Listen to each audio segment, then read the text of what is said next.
Town Matters podcast. This is Town Manager John Potter giving you a summary level of what is happening in Brattleboro Town government. We are broadcasting from the BCTV studios in Brattleboro, Vermont. Today, we will review what happened at the Select Board's meetings on Tuesday, September 17th and Thursday, September 19th. And then we will look ahead at the upcoming agenda for the night of Tuesday, October 1st.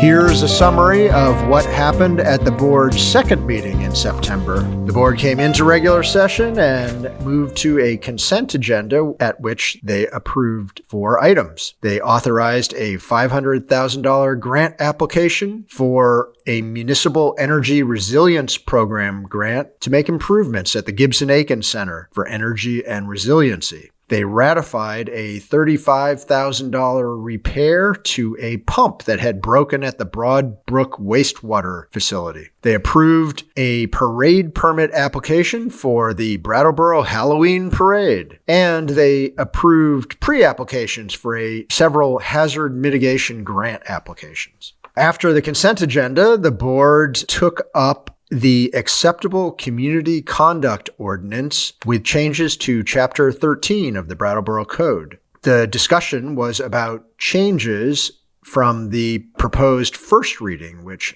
happened at the first meeting in September. There was a discussion about many items in the ordinance. There were several changes proposed, and ultimately, there was a motion to adopt the changes, including Daniel Quip's recent changes to the Brattleboro Code of Ordinances, Chapter 13, Article 9, Acceptable Community Conduct, Section 13-400 through 13-440, as amended. Prior to voting on that, there was a motion to table this discussion until October 1st, 2024. That motion to table did not pass by a vote of 3-2. The original motion was taken up again, and that did pass by also a motion of 3-2. The next item was Funding Downtown Safety Action Plan. The Select Board discussed the community's desire for increased public safety downtown and outlined aspects of the Downtown Safety Action Plan and their thoughts on them. There was also a discussion of the costs of this plan and proposed ways to fund it. There was a motion by the board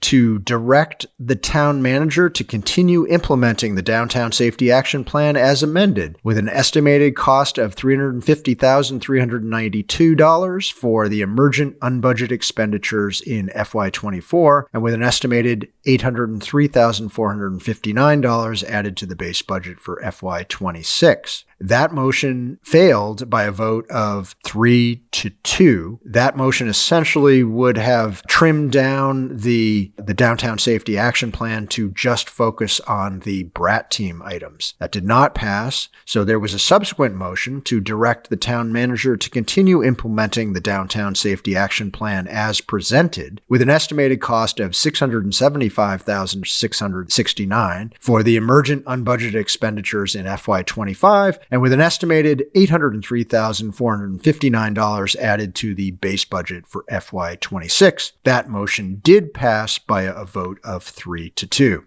Following the Downtown Safety Action Plan item, the board got an update on initiatives at Turning Point. Christine Allen, the executive director from Turning Point, entered the meeting and discussed the work Turning Point is doing in the community to help people who are addicted to substances get the help they need. There was no motion on this item. The final item on the Select Board's agenda for September 17th was consideration of an acceptable community conduct campaign. There was a motion to table that item at a late hour until the next regularly scheduled meeting, and that motion passed 5-0. The meeting of September 17th was followed by a special meeting on Thursday, September 19th. At this special meeting, there was one item on the Select Board's agenda, the 2025 state legislative priorities and discussion with Brattleboro's legislative delegation. The legislative delegation joined the meeting and had a robust conversation with the Select Board on drug addiction resources, mental health reform, violence prevention, affordable and middle-income housing, and municipal revenue enhancement. After a great back and forth between the select board and the legislators, the board approved a motion 5-0 to approve the select board's state legislative priorities for 2025 as presented.